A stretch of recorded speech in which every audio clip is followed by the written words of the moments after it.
September 2026 is closer than you think, and right now, thousands of Australian pensioners are sitting on money they are fully entitled to, money they are about to miss out on, simply because they haven't done 6 simple things before that date arrives. No long build-up today. The pensioners who lose money this September are not the careless ones. They are the ones who simply didn't know. So today, that changes. Welcome back to my channel. If you are new here, this is Australia Pension Hub, and every single week we break down exactly what is happening with Centrelink, the age pension, and every rule that affects your fortnightly payment, in plain English, with zero jargon and zero fluff. Today we are covering 6 things every pensioner needs to check before the September 2026 indexation update lands, because when payment rates and thresholds move, the people who are prepared receive every dollar they are owed, and the people who are not prepared spend months chasing money that should already be in their account. Let's get straight into it. Here is something that surprises most pensioners the first time they hear it. Centrelink does not automatically update your financial details when your situation changes. Whatever figures you gave them last are the figures being used right now to calculate your payment. If those numbers are wrong, your pension is wrong, and it can be wrong in 2 directions, both of which cost you. If your assets have gone up through investment growth, an inheritance or rising property value, and Centrelink hasn't been told, you may be receiving more than you're entitled to. When that gets picked up through ATO data matching, Centrelink will claw it back, sometimes with interest, sometimes going back years. If your assets have gone down because you've been drawing on savings, covering medical costs, or paying for home repairs, and Centrelink still has your old figures on file, you may be receiving less than you're entitled to. That underpayment does not come back automatically. You have to claim it. When indexation hits in September, every payment recalculates based on whatever Centrelink currently has on record for you. Wrong information in means wrong pension out every single fortnight after that. So today, log into MyGov, check every figure, your bank balances, superannuation, shares, and any investment properties, and update anything that has changed. This one could be worth real money to you every fortnight. Centrelink doesn't assess what your savings are actually earning. Instead, it applies a fixed assumed rate of return, called the deeming rate, to your financial assets, and treats that assumed figure as your income, regardless of what your money is genuinely earning. If your savings are earning less than the deeming rate, and for many pensioners right now they are, Centrelink is overestimating your income, and an overestimated income means a reduced pension. Here is the connection to September.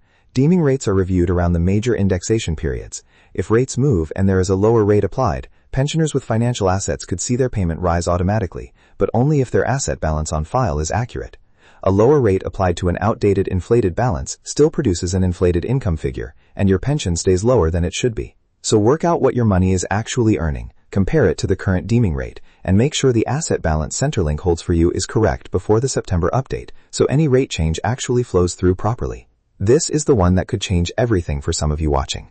The assets test thresholds move with each indexation cycle, and when thresholds move, people who were previously just over the cutoff can suddenly find themselves under it, suddenly eligible for a pension they've been missing out on for months, sometimes years. Right now, as a single homeowner, your assessable assets generally need to sit under the full pension threshold to receive the maximum rate, with a higher cutoff point where the part pension reduces to 0. When these thresholds lift again in September, even a modest increase can move someone from ineligible to eligible overnight, without their financial situation changing at all, simply because the line moved. The expensive mistake pensioners make is being told no once, a year or 2 ago, and never checking again. They assume the answer is still no. It may now be yes. So get an accurate total of your assessable assets, compare them to the current thresholds, and watch for the updated September figures once confirmed. If you think you might be close, don't assume, check. And if you now qualify, apply straight away. Every week you delay is money that doesn't come back. This one is quietly creating the biggest problem for pensioners right now, and most people have no idea it's happening. If you hold a superannuation account and you're over pension age, that balance counts as a financial asset under Centrelink's assessment. It gets deemed, it affects your income test, and it affects your pension. But super balances move. Investment returns rise and fall. Drawdowns reduce the balance, and Centrelink does not automatically know when yours changes. If your super has grown since you last reported it, you may be receiving more pension than you're entitled to, quietly building a debt you don't even know exists. If your balance has dropped because markets fell or you drew down more than usual, you may be receiving less than you should. The ATO's data matching program is becoming faster and more thorough. Discrepancies that used to take years to surface are now being picked up in months. So log into your superfund, check your current balance, compare it to what Centrelink has on file through MyGov, and report any significant difference now, before the data matching finds it first. This one doesn't get enough attention, and it can cost pensioners hundreds, sometimes thousands of dollars a year when it goes wrong. The concession card unlocks cheaper medicines, reduced utility bills, discounted public transport, and council rate concessions, savings that add up significantly over a year, but only if the card is current, valid, and actually in your wallet. Here's what happens to a lot of pensioners. Their financial circumstances change, their payment shifts to a part pension, and in the background, without a clear notification, their concession card eligibility changes too. Some pensioners are using a card that has already lapsed without realizing it. Others who are still fully eligible have never been issued one at all, due to a gap in their Centrelink record. With the September update bringing new eligibility thresholds, some people who weren't eligible before may now qualify, and others may need to reconfirm their status. So find your card, check the expiry date, log into MyGov, and confirm it's showing as active. And if anything looks off, call Centrelink directly and get it sorted before September. This sounds almost too simple to mention, but it causes more missed and delayed pension payments than almost anything else on this list. Your pension is paid directly into your nominated account every fortnight. If those details are wrong, outdated, or the account is closed, your payment simply doesn't arrive, and fixing it takes time you don't want to lose.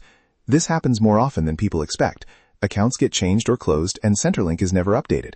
It also happens when banks merge or update their BSB numbers, which has occurred more than once in Australia in recent years. If your BSB changed and Centrelink still has the old one on file, your payment can be rejected altogether. With new payment amounts landing in September, the last thing you want is to spend days on hold trying to track down a missing payment. So log into MyGov, go to your payment destination details, and confirm your BSB and account number are current. If you've changed banks or accounts at any point in the last 2 years, check this today. Let's bring it all together. 1. Update your income and asset details with Centrelink today, because wrong details mean a wrong pension. 2. Calculate your deeming impact and make sure your asset details are accurate before any rate change flows through. 3. Check your assets test position against the new September thresholds, because if you were told no before, the line may have moved. 4. Review your superannuation balance and report any significant change before the data matching finds it first. 5. Confirm your pensioner concession card is current and active in MyGov. Don't assume. Check it. 6. Confirm your bank account details are correct, because the right payment means nothing if it lands in the wrong account. 6 things. Most take under 15 minutes. All of them could save you hundreds, even thousands of dollars. The pensioners who are ready for September will receive every dollar they're owed from day one.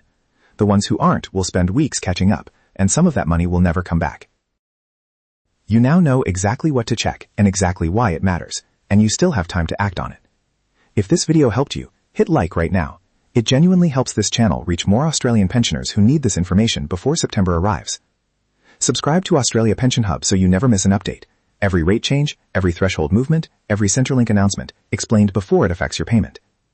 Drop a comment and let me know which of these 6 things you're tackling first. I read every one and they shape what we cover next. And if you know someone on the pension, share this with them, because September is coming, and the people who know these 6 things are the ones who will be ready. I'll see you in the next one.